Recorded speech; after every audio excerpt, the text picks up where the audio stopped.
Mutton curry का video मेरे channel पे पहले से ही अपलोड है और आज मैं फिर से बना रही हूँ मटन करी। इसे हम डायरेक्ट कुकर में ही बनाएंगे और इसका आप कलर देख सकते हैं और इसका टेस्ट भी उतना ही अच्छा आया था और इसे बनाना बहुत आसान है।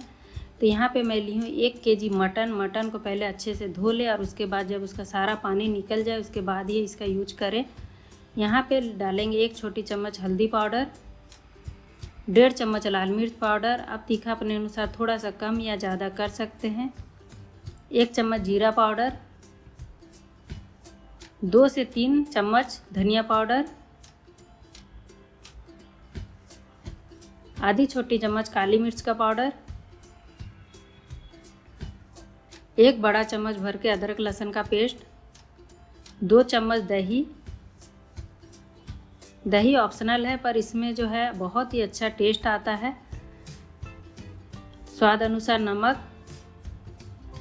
1 चम्मच काश्मीरी लाल मिर्च पाउडर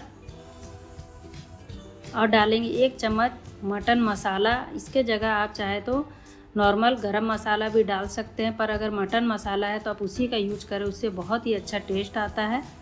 और सबको अब हम अच्छे से इस तरह मटन में मैरिनेट कर देंगे। यह मसाले जो है अच्छे से मटन में मिक्स हो चुके हैं। तो अब हम 1 केजी मटन के लिए लेंगे 300 से 350 ग्राम प्याज। इसे हम इस तरह फाइन स्लाइस में चॉप करेंगे। यहाँ मैं कुकर में ले रही हूँ 3 से 4 बड़ा चम्मच तेल।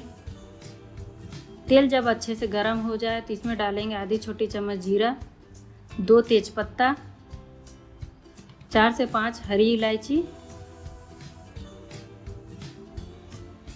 थोड़े से लौंग, 1 बड़ा टुकड़ा ये दालचीनी का। और सबको हम थोड़ा सा ऑयल में इस तरह पका लेंगे जिससे इसका फ्लेवर ऑयल में अच्छे से आ जाए। और इसमें अब हम प्याज को डाल देंगे और इसे हम अच्छे से भून लेंगे। यहाँ प्याज भुनने के बाद हम इससे आधा से ज़्यादा मैं प्याज निकाल के उसका पेस्ट बना लूँगी, क्योंकि उससे जो है ग्रेवी बहुत ज़्यादा थिक हो जाता है।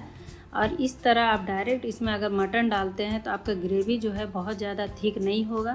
तो इसीलिए हम यहाँ पे थोड़ा सा प्याज को निकाल लेंगे इस तरह।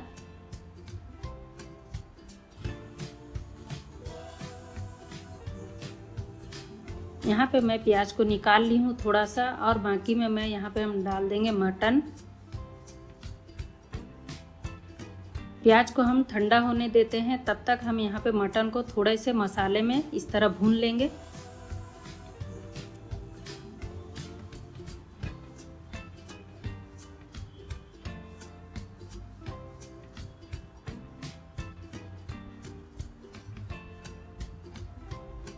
यहाँ मटन को हमने अच्छे से मिक्स कर लिया है। अब हम कुकर के ढक्कन को इस तरह से हल्के से ऊपर में रख देंगे और थोड़ी देर के लिए पकने देंगे। उसके बाद फिर से ढक्कन निकालेंगे और इसे हम मिक्स कर लेंगे।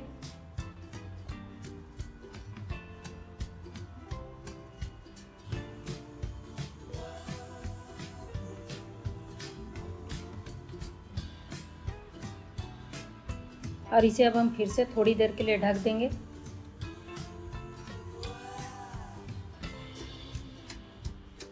तो यहाँ पे हमारा प्याज जो है ठंडा हो चुका था, तो मैं उसका पेस्ट बना ली और इसे भी हम इसमें डाल देंगे।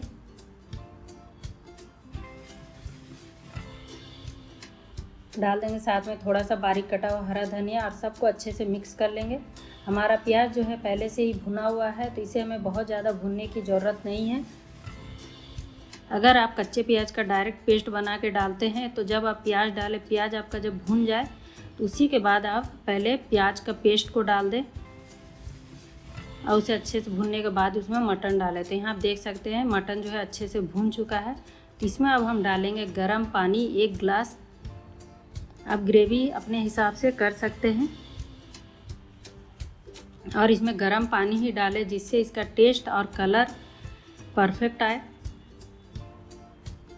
अब हम इसमें कुकर का ढक्कन को लगा देंगे और 3 से 4 सीटी आने देंगे, क्योंकि हमने मटन को भूनते भूनते ही थोड़ा सा हमारा मटन पक चुका था। तो 4 सीटी होने के बाद में कुकर का प्रेशर पूरा निकल चुका है और इसका कलर आप देख सकते हैं कितना अच्छा आया है। और इसे अब हम चेक भी कर लेते हैं कि ये हमारा मटन परफेक्ट पका है या नहीं। इस तरह आप चेक कर ले। अगर आपका मटन नहीं पका है तो आप फिर से कुकर का ढक्कन लगा के 1 से 2 सीटी लगा सकते हैं। पर यहाँ मटन जो है अच्छे से पक चुका है। तो यहाँ मैं थोड़ा सा बारीक कटा हुआ हरा धनिया डाल के इसे मिक्स कर लेती हूँ और यहाँ हमारा मटन करी तैयार हो चुका है। तो यहाँ पे आप इसका ग्रेवी भी देख सकते हैं कितना गाढ़ा बना है। अब इसे नॉर्मल चावल के साथ खाएंगे तो बहुत अच्छा लगता है, और चाहे तो इसे पुलाव के साथ भी सर्व कर सकते हैं। अगर रेसिपी अच्छी लगी तो लाइक ज़रूर करें। चैनल पे नए हो तो चैनल को सब्सक्राइब करें। तो फिर मिलते हैं एक नई रेसिपी के साथ। तब तक के लिए बाय बाय।